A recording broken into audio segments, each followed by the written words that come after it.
आपल्या सर्वांचं पुन्हा एकदा माझ्या युट्यूब चॅनल हार्दिक स्वागत। सरकारी कर्मचाऱ्यांसाठी सध्याच्या घडीची सर्वात मोठी, महत्त्वाची, अत्यंत आनंदाची बातमी आता समोर आलेली आहे।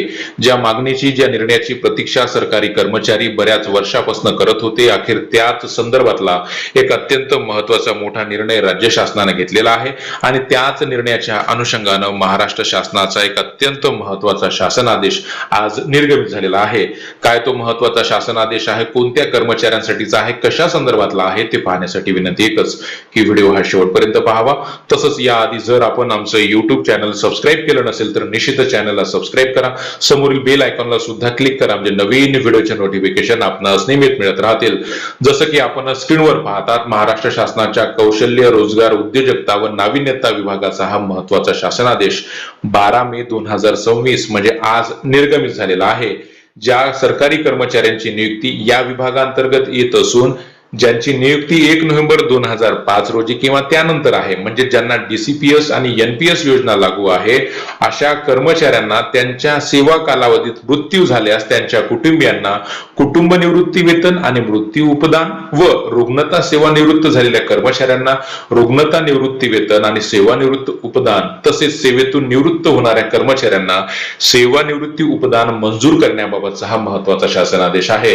1 नोव्हेंबर 2005 रोजी आणि तदनंतर सेवेत दाखल झालेल्या कर्मचाऱ्यांना जुन्या पेन्शन योजनेप्रमाणे लाभ मिळावा यासाठी 2023 या वर्षी हे सरकारी कर्मचारी 7 दिवसाच्या संपावर गेलेले होते आणि त्यानंतर राज्य शासनानं कुटुंब निवृत्ती वेतन योजना, मृत्यू उपदान, रुग्णता निवृत्ती वेतन आणि रुग्णता उपदान आणि मृत्यू उपदान देण्याचा निर्णय घेतलेला होता आणि त्याच निर्णयाच्या अनुषंगानं या विभागांतर्गत येणारे जे कर्मचारी आहेत ते बऱ्याच दिवसापासून वाट पाहत होते आणि त्या संदर्भातला हा महत्त्वाचा शासनादेश आज निर्गमित केलेला आहे। या शासनादेशानुसार दिनांक 1 नोव्हेंबर 2005 रोजी व त्यानंतर व्यवसाय शिक्षण व प्रशिक्षण संचालनालयाच्या अधिपत्याखाली राज्यातील व्यवसाय शिक्षणाच्या पूर्व व्यवसाय +2 स्तरावरील द्विलक्षी व उच्च माध्यमिक व्यवसाय अभ्यासक्रमाच्या अनुदानित तंत्रशाळा, प्रशाळा व कनिष्ठ महाविद्यालयातील अनुदानित पदावरील शिक्षक, शिक्षकेतर कर्मचारी जो डीसीपीएस किंवा एनपीएस योजनेचा सदस्य आहे, अशा कर्मचाऱ्यांसाठी राज्य शासनाने हा शासनादेश निर्गमित केलेला आहे। या आदेशानुसार या विभागांतर्गत येणारे जे शिक्षक, शिक्षकेतर कर्मचारी आहेत त्यांचा मृत्यू झाल्यास कुटुंबाला जुन्या पेन्शन प्रमाणे कुटुंब निवृत्ती वेतन योजनेचा लाभ आणि मृत्यू उपदान हे कुटुंबाला मिळणार आहे। रुग्णता सेवानिवृत्त झालेल्या शिक्षक, शिक्षकेतर कर्मचाऱ्यांना रुग्णता निवृत्ती वेतन आणि रुग्णता उपदान हे सुद्धा त्यांना सेवानिवृत्ती उपदान त्याला दिलं जाणार आहे आणि हा सर्व लाभ महाराष्ट्र नागरी सेवा निवृत्ती नियम 1982 च्या अनुषंगाने दिलं जाणार आहे, म्हणजे जुन्या पेन्शन योजनेप्रमाणेच दिलं जाणार आहे।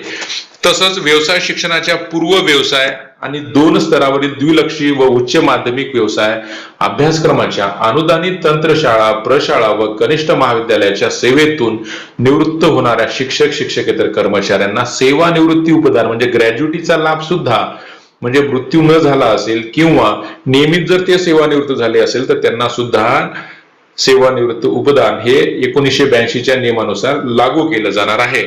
या आदेशासोबत 3 विकल्प दिलेले आहेत, त्यापैकी पहिला जो महत्त्वाचा विकल्प आहे तो कुटुंब निवृत्ती वेतना संदर्भातला आहे, म्हणजेच 1 नोव्हेंबर 2005 रोजी किंवा त्यानंतर सेवेत दाखल झाले असेल आणि तशा कर्मचाऱ्यांचा जर मृत्यू झाला असेल तर अशा कुटुंबियांनी विकल्प 3 नमुना 3 मध्ये जो विकल्प आहे तो भरून द्यायचा आहे।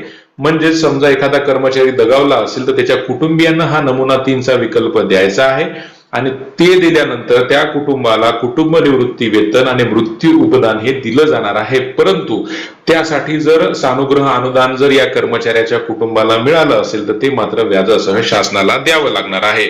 त्यानंतर पुढचा जो विकल्प आहे तो म्हणजे जे कर्मचारी एनपीएस धारक आहेत, ज्यांची सध्या ते कार्यरत आहे, यापुढे सेवेत नियुक्त होणारा शिक्षक, शिक्षकेतर कर्मचारी यांचा सेवेत असताना मृत्यू झाल्यास किंवा रुग्णता सेवानिवृत्त झाल्यास महाराष्ट्र नागरी सेवा निवृत्ती नियम 1982 प्रमाणे कुटुंब निवृत्ती वेतन आणि किंवा रुग्णता निवृत्ती वेतन अनुज्ञेय करण्याबाबत राष्ट्रीय निवृत्ती वेतन प्रणाली अंतर्गत त्याची कायम निवृत्ती वेतन म्हणजे ज्यांच्याकडे प्रॅन नंबर आहे त्यांनी नमुना नंबर 2 मध्ये विकल्प द्यायचा आहे. तसेच जे राष्ट्रीय निवृत्तीवेतन प्रणाली अंतर्गत सध्या कार्यरत असलेल्या व यापुढे सेवेत नियुक्त होणारा शिक्षक शिक्षकेतर कर्मचारी यांना आपल्या कुटुंबाची माहिती नमुना नंबर 1 मध्ये द्यावी लागणार आहे. सोबतच बाकी जे या विभागाअंतर्गत येणारे जे शिक्षक शिक्षकेतर कर्मचारी आहेत त्यांना वरील प्रमाणे ताबडतोब विकल्प 1 महिन्याच्या आत द्यायचे आहे. आणि या विभागात नव्यानं जर एखादा कर्मचारी शिक्षक शिक्षकेतर कर्मचारी लागणार असेल तर त्यांना मात्र 8 दिवसाच्या आतच आपला विकल्प सादर करावा लागणार आहे. असा हा महत्वाचा निर्णय राज्य शासनाचा काल निर्गमित झालेला आहे. याच आदेशामध्ये हे सर्व विकल्प दिलेले आहेत. हा नमुना नंबर 1 चा जो विकल्प आहे तो नव्यानं दाखल होणाऱ्या कर्मचाऱ्यांसाठीच आहे. कुटुंबाची माहिती याच्यामध्ये आपल्याला द्यायची आहे. त्याच्यानंतर सेवेत असताना जर एखादा कर्मचारी मृत्यू पावला असेल तर त्याला कोणते लाभ द्यायचे आहेत त्यासाठीचा हा नमुना नंबर 2. परंतु 1 नोव्हेंबर 2005 पासून आजपर्यंत म्हणजे 12 मे 2026 पर्यंत जर एखादा कर्मचारी दगावला असेल तर त्याच्या कुटुंबियांनी मात्र हा नमुना 3 मध्ये विकल्प भरून द्यायचा आहे, ज्याच्यामध्ये कुटुंब निवृत्ती वेतनाचा आणि मृत्यू उपदानाचा लाभ त्या कुटुंबाला दिला जाणार आहे. असा हा अत्यंत महत्वाचा आदेश आज निर्गमित झालेला आहे. या आदेशासंदर्भात काही आपल्याला प्रश्न असेल तर निश्चितच कमेंट बॉक्समध्ये कमेंट करायला विसरू नका. रोज नवीन असेच महत्वपूर्ण निर्णय बातम्यांसाठी चॅनलला सबस्क्राईब करा. धन्यवाद.